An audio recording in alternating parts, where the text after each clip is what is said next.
IRS Form 1099-K is the payment card and third-party network transactions form. Payment settlement entities, including credit card processors and third-party payment networks such as PayPal, Venmo, and Stripe, are required to file this form when total payments to a payee exceed the reporting threshold. If you accept credit cards or receive payments through an online platform for business purposes, you may receive this form. The Filer section identifies the payment settlement entity reporting the transactions. The filer's name, address, and taxpayer identification number appear at the top. The Merchant Category Code in Box 1A identifies the type of business activity. The payment settlement entity must also indicate whether the payments were made through a payment card network or a third-party payment network, as different rules may apply.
Box 1A shows the gross amount of all reportable payment transactions for the year, before any adjustments, fees, or refunds.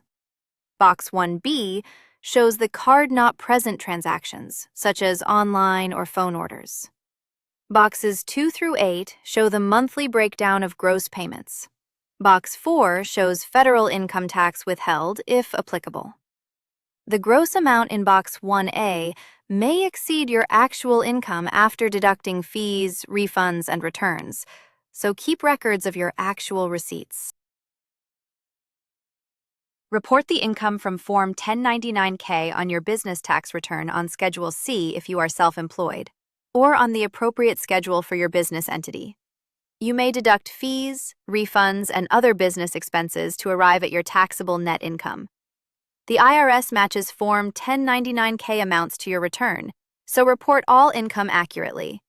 Fill yours out free at FormsPal.com. This is general information, not tax advice.